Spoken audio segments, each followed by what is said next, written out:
Praise the lord. ನಾವು ಯಾಕೆ ನಮಗೆ ಇನ್ನೂ ಆಶೀರ್ವಾದ ಇಲ್ಲ? ನಮ್ಮ ಜೀವಿತದಲ್ಲಿ ಕಷ್ಟ, ಕಣ್ಣೀರು, ದುಃಖ ಅಂದರೆ ನಾವು ಈ ಲೋಕದ ಪ್ರಕಾರವಾಗಿ ಸೈತಾನಿಗೆ ಪ್ರಿಯವಾಗಿ ನಮ್ಮ ಹೃದಯಗಳಲ್ಲಿ ನಾವು ನಡೆದುಕೊಳ್ಳುತ್ತಿರುವುದರಿಂದ ನಮಗೆ ದೇವರಿಂದ ಆಶೀರ್ವಾದಕ್ಕೆ ತಡೆಯಾಗಿದೆ. ಮೊದಲಾಗಿ ಆ ಹೃದಯದಲ್ಲಿ ಕಾಣುವಂಥ ಎಲ್ಲ ಪಾಪದ ಸ್ವಭಾವಗಳು, ಈ ಲೋಕದ ಸಂಬಂಧಪಟ್ಟಂತೆಲ್ಲ ತೆಗೆದು ನೀವು ಹಾಕಿ, ಈ ವೇಳೆ ನಿಮ್ಮ ಯೇಸು ಸ್ವಾಮಿಯನ್ನು ನಾವು ಹೃದಯದಲ್ಲಿ ನೀವು ಸೇರಿಸಿಕೊಂಡು ಆತನಿಗೆ ಪ್ರಿಯರಾಗಿ ನೀವು ನಡೆದುಕೊಳ್ಳುವಾಗ ನಿಮ್ಮ ಆಶೀರ್ವಾದ ನೀವು ಕಾಣ್ತೀರಿ. ನಮ್ಮ ಆಶೀರ್ವಾದಕ್ಕೆ ತಡೆಯಾಗಿರೋದು ನಮ್ಮ ಪಾಪದ ಸ್ವಭಾವಗಳೇ.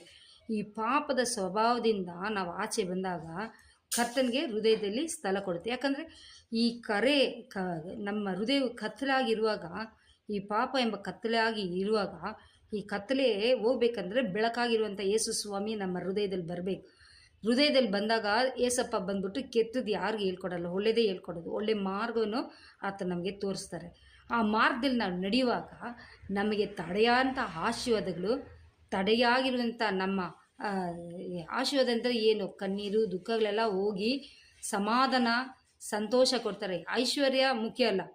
ಐಶ್ವರ್ಯ ನಮಗೆ ದೇವರ ವಾರ್ತೆಗಳೇನಿದೆ, ಆಕಾಶವು 6 ಹಕ್ಕುಗಳು ನೋಡು, ಬಿತ್ತುವುದಿಲ್ಲ, ಕೊಯ್ಯುವುದಿಲ್ಲ, ಅದಕ್ಕಿಂತ ಮೇಲಾಗಿ ನಿಮಗೆ ನಾನು ಕೊಡದೆ ಹೋಗ್ತೀನಿ ಅಂತ ಹೇಳ್ತಾರೆ. ಆದ್ದರಿಂದ ಈ ಭೂಮಿಗೆ ಸಂಬಂಧಪಟ್ಟಿರುವುದು ನಾವು ಹುಡುಕದೆ ಪರಲೋಕ ರಾಜ್ಯಕ್ಕೆ ಸಂಬಂಧಪಟ್ಟದ ಆತನ ನಾಮ ಮಹಿಮೆ ಪಡುವಂತೆ ಆತನನ್ನು ಹುಡುಕುವಾಗ, ಪರಿಶುದ್ಧವನ್ನು ನಾವು ಹುಡುಕುವಾಗ ಎಲ್ಲವೂ ಕೊಡಲ್ಪಡುತ್ತೆ.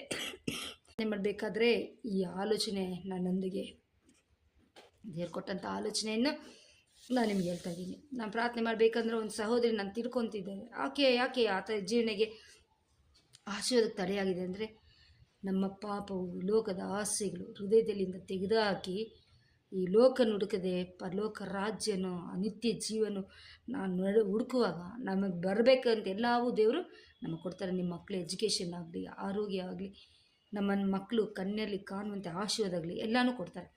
ಯಾಕೆ ನಾವು ಎಲ್ಲೋ ಒಂದು ಮಿಸ್ಟೇಕ್ ಮಾಡೋದ್ರಿಂದ ನಮಗೆ ಕಣ್ಣೀರು, ದುಃಖ, ವೇದನೆ. ಈ ಕಣ್ಣೀರು, ದುಃಖ, ವೇದನೆ ಹೋಗ್ಬೇಕಂದ್ರೆ ಮೊದಲಾಗಿ ದೇವರನ್ನು ನಾವು ಹುಡುಕಬೇಕು, ಪ್ರಾರ್ಥನೆ ಮಾಡಬೇಕು, ಆತನ ವಾಕ್ಯಗಳನ್ನು ಧ್ಯಾನ ಮಾಡಬೇಕು. ಆತನ ಪ್ರಕಾರವಾಗಿ ನಾವು ಪಾಪ ಮಾಡದೆ ನಾವು ನಡೆಯುವಾಗ ನಿನೆವೆಯನ್ನು ಯಾವ ರೀತಿ ದೇವ್ರು ಕಾಪಾಡಿದ್ರು, ಆ ನಿನೆವೆ ಪಾಪದ ಇಲ್ಲಿ ಮುಳುಗಿರುವಾಗಲೂ ಅವ್ರ ಮೇಲೆ ಒಂದು ಕರುಣೆ ಹೃದಯ ಇಟ್ಟು ದೇವರವ್ರನ್ನ ಕಾಪಾಡ್ತಾರೆ. ಅದೇ ರೀತಿಯೇ ಈ ದಿನ ನಿನೆವೆ ಜೀವಂತವಾಗಿದೆ. ಇಲ್ಲಾಂದರೆ ಸಮುದ್ರ ಮುಳುಗಿಸ್ಬಿಡ್ತಾ ಇತ್ತಲ್ಲ, ನೀರೇ ಮುಳುಗಿಸ್ಬಿಡ್ತು. ನಾನು ಅನ್ಕೊತೀನಿ, ಅದೇ ನಾನು ಯೋಚನೆ ಮಾಡ್ತೀನಿ, ಸಮುದ್ರ ತೀರದಲ್ಲಿ ಇರುವಾಗ ಅವ್ರಿಗೆಲ್ಲ ಯಾಕೆ ಚಾನ್ಸ್ ಕೊಟ್ಟಿದ್ದಾರೆ ಅಂದರೆ ದೇವರು ಅವ್ರಿಗೆ ಇನ್ನೂ ಒಂದು ಚಾನ್ಸ್ ಕೊಟ್ಟಿದ್ದಾರೆ.